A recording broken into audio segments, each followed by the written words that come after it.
From M. Night Shyamalan comes Glass, and as Bruce Willis from Unbreakable and James McAvoy from Split, reuniting both movies into Movie of Glass. Convince me. Some of us don't die with bullets. No way. Some of us can bend steel. What do you want? I need your abilities to get us out of here.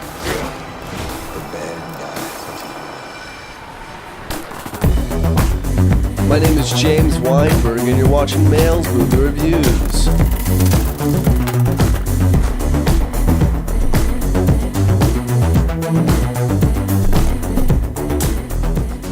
The other A-lister that stacks up the cast on the glass, hopefully not shattering it, with too many stars is Samuel L. Jackson as Mr. Glass, also from the movie Unbreakable. Here I should note that I'm not going to spoil anything for the first section of this review. I'll let you know midway through, and then I'll offer the spoilers after. Perhaps you've seen the movie before. If not, maybe you don't plan on seeing it, you just want to hear what happens. I'll give that to you at the very end. In terms of story and tone and arc, I'd have to say Glass is a lot like Downfall meets Schindler's List, where it marries the haunting intoxication of power and strength and ego of Downfall with Adolf Hitler. Marries that movie with sort of the light-hearted comedy and kind of hopefulness of Schindler's List. The nice rose coloring, the kind of like subtle humor. With that being said, I think Glass is a fantastic story with a lot of twists, including a huge signature SHYMALAN twist at the end, where exactly what you think is going to happen actually does happen. This is because probably you've already seen a Shyamalan twist before, and you know what to expect. The movie is structured into 3 different sections. The first section focuses on Bruce Willis's character, David Dunn. The very beginning of the movie, Dunn fights the Horde played by James McAvoy. After hearing that he has 4 high schoolers chained up in a gymnasium.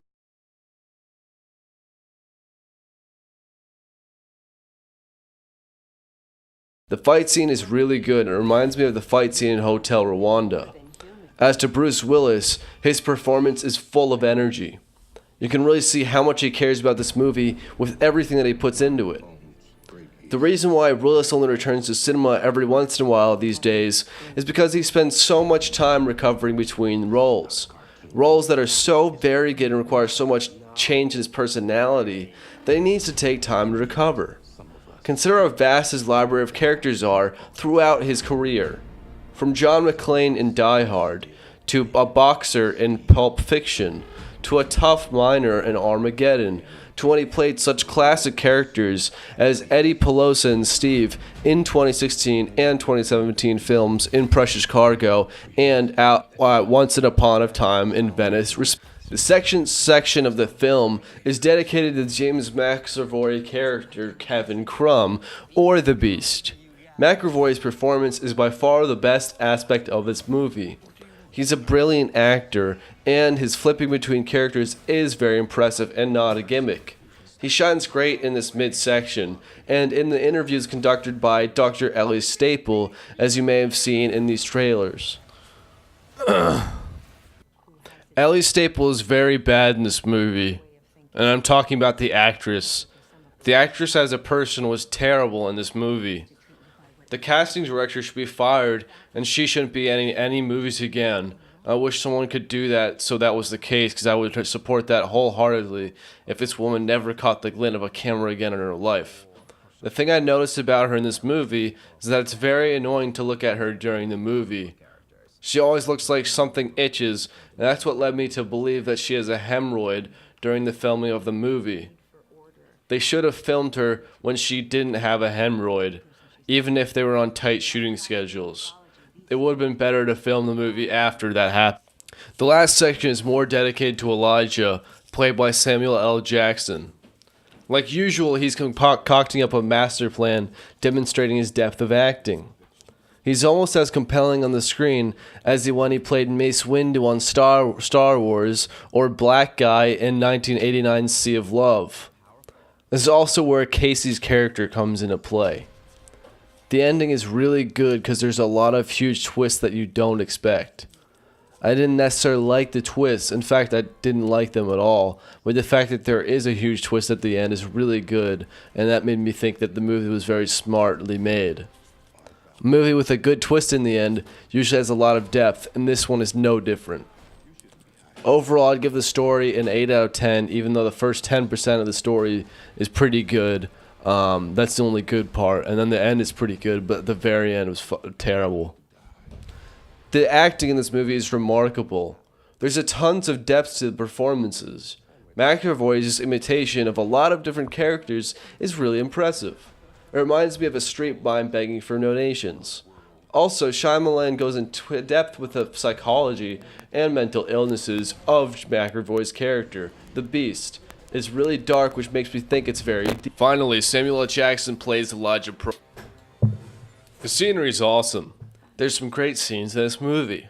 In particular, I loved when all three characters are killed by Casey from Split, and it's also awesome when we see that in Elijah Price's old comic book store, that there's a comic book that tells the whole story of the three movies. Casey discovers this and figures out exactly what will happen. Casey, a normal human being, comes from behind with a pistol and kills all three of them. She walks over to the three of them, Bruce Willis and Elijah tangled in the ground, both in near-death throes, Elijah watching from behind manically, and she drops Elijah with a headshot and then fires the rest of the bullets into the other two, who's on top of McAvoy, and he rolls off the box. She's edited the last page to include her name and the consequences of what happened on that skyscraper on that day. It glints in the waning sun. The camera angles only allows us to see someone walking down the road. The feet stop. The person turns around, and in the last moment of the movie, we see a hand reach down and grab it. Overall, I'd give the scenery a 9 out of 10. So up until now, I didn't want to spoil any of the movie for you guys. The thing that I hate most is when some fucking asshole on YouTube is talking about the movie and what elements were good and bad and what happened in it, and then they give their fucking rating without any spoilers as to it. Oh, it's an A, it's a B.